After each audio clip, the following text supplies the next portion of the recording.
Hello Shekhar. Hello. कैसे हो आप? बढ़िया। शेखर, अभी है ना कुछ 2-3 दिन से एक न्यूज़ आ रही है कि जो हमारे प्राइम मिनिस्टर मोदी जी हैं वो लक्षद्वीप की एक ट्रिप पे गए थे और जिन पे फिर उन्होंने कुछ फोटोग्राफ्स हैं अपने इंस्टाग्राम अकाउंट और ट्विटर अकाउंट पे डाले हैं। और उसके रिगार्डिंग आज के टाइम पे ऐसा एक न्यूज़ आई थी कि जो गूगल है उसमें सबसे ज़्यादा सर्च करने वाला जो वर्ड है वो लक्षद्वीप बन चुका है। अब ये माना जा रहा है कि ये एक डिप्लोमेटिक स्ट्रेटजी है मोदी साहब की कि वो एक तरीके से जो मालदीव की जो न्यू रिजाइम आई है, जो मोहम्मद मुजेव, अगर मैं उनका ठीक से नाम प्रोनाउंस कर पा रहा हूँ, नए प्रेसिडेंट है, जो कि इंडिया आउट कैंपेन का एक पार्ट है।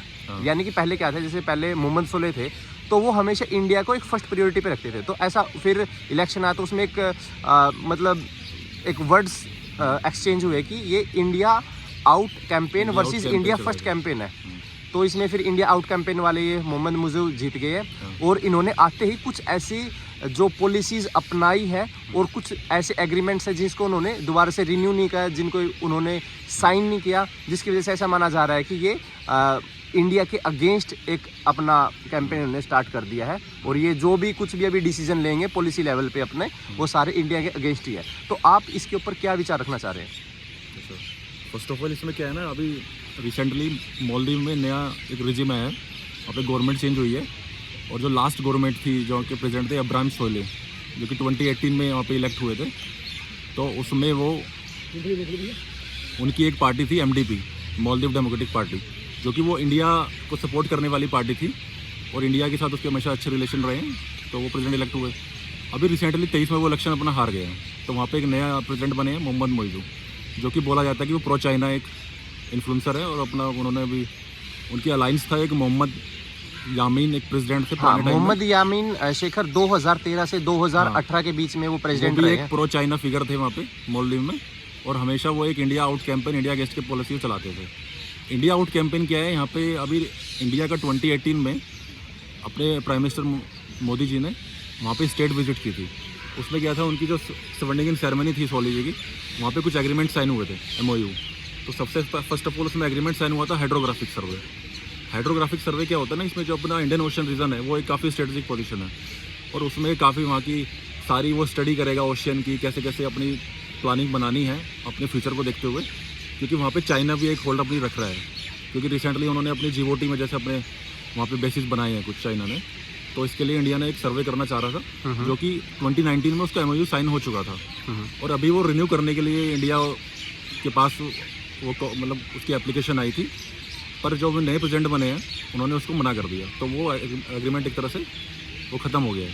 ठीक है। तो ये एक उसमें फिगर रही है। फिर यहाँ पे इंडिया ने कुछ अपने एयरक्राफ्ट और पेट्रोल वेसल्स यहाँ पे मतलब उनको गिफ्ट डोर्नियर है जैसे एयरक्राफ्ट अपना, वो इंडिया ने उसमें यहाँ पे उनको एज ए गिफ्ट दिए थे। क्योंकि इंडिया अपने जो नेबरहुड फर्स्ट पॉलिसी के उसमें रखते हुए ध्यान में कई सारी कंट्री को इंडिया ये सब गिफ्ट कर चुका है, जैसे श्रीलंका को भी कर चुका है और नेपाल को, और इस तरह से कर चुका है। तो वो डोर्नियर एयरक्राफ्ट में इंडिया के कुछ 75 वहाँ पे इंडियन आर्मी पर्सनल थे, जो कि वो लगातार वहाँ पे मेंटेनेंस का काम और वहाँ का जो उसका देख रेख का काम वो करते थे। तो उनको वहाँ से निकालने के लिए इंडियन आर्मी पर्सनल्स को उन्होंने एक इंडिया आउट कैंपेन चलाया, जो कि बोला जाता है कि प्रो चाइना एक वहाँ पे मूवमेंट था वो। तो उसमें इंडियन आउट कैंपेन में उन्होंने फिर अपने इंडिया ने उन आर्मी पर्सनल को वापस बुलाया इंडिया में भी रिसेंटली, मतलब नवंबर 23 में। और उसके बाद ये सब चीज़ें हुई।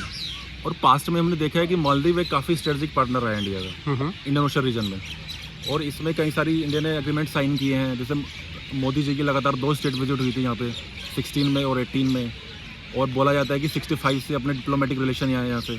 मैं यहाँ पे आपको एक वो शेयर करना चाहता हूँ बात कि जो 1965 है ना, वो पहला साल था और पहला ही इंडिया एक ऐसा देश था जिसने मालदीव के साथ अपने डिप्लोमेटिक रिलेशनशिप सेटअप किए थे। और फिर वहाँ पे एक मोहम्मद गायूम नाम से प्रेसिडेंट बने हैं, वो 1978 में बने थे। तो उन्होंने फर्स्ट टाइम इंडिया के लिए मतलब जो एग्रीमेंट्स वगैरह का जो मतलब चलन था उस टाइम पे स्टार्ट किया। फिर 1988 में जब मालदीव में एक कूप बिजनेसमैन के द्वारा सेटअप किया जा रहा था, तो उस टाइम पे मोहम्मद गायूम ने फिर इंडियन गवर्नमेंट से हेल्प मांगी। फिर हमने वहाँ पे एक ऑपरेशन कैक्टस किया था, ऑपरेशन कैक्टस लाया था 1988 में। और फिर उसकी वजह से फिर वहाँ पे हमने कूप के अगेंस्ट हम खड़े हुए और फिर उन्होंने दोबारा से इलेक्शन के बाद से ही ना क्या है ना, इंडिया हमेशा एक स्ट्रेटेजिक पार्टनर मान के चला है मालदीव को। पर रिसेंट में आफ्टर 2010 के बाद वहाँ पे सरकार चेंज हुई, वो प्रो चाइना सरकारें बनी, और चाइना आपको पता ही जैसे अपनी एक्सपेंशनिस्ट पॉलिसी के जाना जाता है, तो अपने इंडियन ओशन रीजन में जैसे इंडो पैसिफिक ग्रुप बन चुका है, जिसको क्वाड बोला गया है, बिल्कुल। एक सिक्योरिटी डायलॉग है वो, तो उसमें और चाइना अपना चला रहा है BRI, और प्लस में अभी रिसेंट में एक डेवलपमेंट और हुई है अपने रीजन में, इंडियन ओशन में।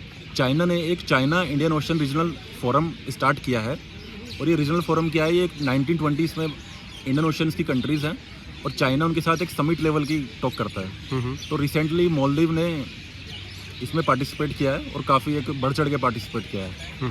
और एक चीज़ और हुई है इसके बाद, एक कोलंबो सिक्योरिटी कॉन्क्लेव होती है। बिल्कुल। ये कॉन्क्लेव क्या है, ये एक मैरीटाइम डायलॉग है अपने ओशन रीजन के लिए ही, और ये NSA लेवल की टॉक होती है। जैसे अपने NSA है अजीत डोवाल, तो वो इसमें जाते हैं और वो पार्टिसिपेट करते हैं। तो इसमें इंडिया, श्रीलंका, मॉरिशस और मालदीव है। रिसेंटली मालदीव ने वहाँ से भी वर्कआउट कर लिया है, कोलंबो सिक्योरिटी कॉन्क्लेव से भी। तो ये काफ़ी मतलब प्रॉब्लमेटिक चीज़ हो गई है यहाँ पर इंडियन ओशन रीजन में। बिल्कुल। और उसके बाद जैसे मोदी जी ने भी विजिट किया लक्षद्वीप, तो लक्षद्वीप जाना जाता है अपने टूरिज्म के लिए, और मालदीव इंडिया का सबसे बड़ा टूरिज्म जो अगर मालदीव में आता है ना, वो इंडिया से आता है। बिल्कुल। मतलब वो उनकी बैकबोन है बेसिकली, उनकी इकोनॉमी उनकी टूरिज्म, मतलब उनकी इकोनॉमी ही टूरिज्म बेस्ड है। जैसे कभी श्रीलंका की होती थी, अभी श्रीलंका भी रिवाइव कर रहा है, तो टूरिज्म बेस्ड इकोनॉमी है। 70% बोला जाता है कि इंडिया के लोग वहाँ पे जाते हैं ट्रेवल करने।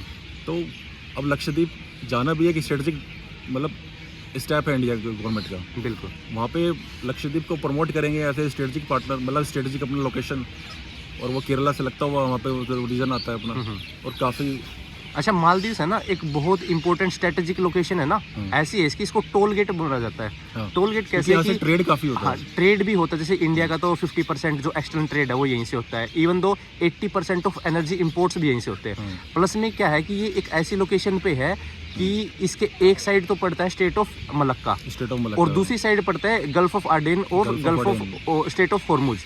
तो ये एक ऐसा मतलब चौक पॉइंट लगा लो कि यहाँ से सारी चीज़ें जाती हैं, तो इस वजह से इसको बहुत ही इम्पोर्टेंट एक चौक पॉइंट माना गया है इंडियन ओशन के अंदर। काफ़ी बड़ा गेटवे, ट्रेड का काफ़ी बड़ा गेटवे है दोनों तरफ से। और साथ में जो इंडियन ओशन के अंदर जो भी कई सारे ऑर्गेनाइजेशंस है या फिर कई सारे जो पॉलिसीज़ हैं जो इंडिया ने सेटअप कर रखी है, जैसे सागर इनिशिएटिव एक है, IORA है, जैसे इंडियन ओशन रिम एसोसिएशन है, और ऐसे ऐसे बहुत सारे इनिशिएटिव्स हैं जिसमें मालदीव से एक स्ट्रेटेजिक पार्टनर भी रहा है। साथ में जैसे सार्क वगैरह की जो समिट वगैरह होती है उसमें भी मालदीव से एक इम्पोर्टेंट रोल प्ले करता है। बट क्योंकि अगर इस टाइप से अगर अगेंस्ट इंडिया गवर्नमेंट आएगी वहाँ पे, तो उससे मेरे ख्याल से कि जो इंडिया के जो खुद के इंटरेस्ट है वो इंडियन ओशन रीजन में काइंड ऑफ वल्नरेबल हो जाएंगे, उनको थोड़ा सा थ्रेट तो होगा। नहीं, थ्रेट थोड़ा सा है इसमें, वनरेबल भी है, पर इंडिया की जैसे हमेशा पॉलिसी रही है ना, Sagar security and growth for all in the region, और फिर अपना ये रहा है नेबरहुड फर्स्ट पॉलिसी, तो इंडिया हमेशा इस प्रायोरिटी पे ही अपने स्टेप लेता है। और आगे जैसे कई सारी कॉन्फ्रेंसेस होंगी, कई सारे डायलॉग मीटिंग होगी, डिप्लोमेटिकली चीज़ें देखी जाएंगी, तो इंडिया के देखने में होता है कि क्या क्या इसमें स्टेप लिया जाएगा आगे, वो एक देखने की चीज़ इसमें रहेगी। ठीक है, चलो ठीक है। इंडिया हमेशा नेबरहुड फर्स्ट पॉलिसी पे ही अपनी पॉलिसी यहाँ पे अपने नेबरहुड में रखता है। बिल्कुल, एग्जैक्टली। चलो ठीक है शेखर, आज के लिए आपका बहुत बहुत धन्यवाद।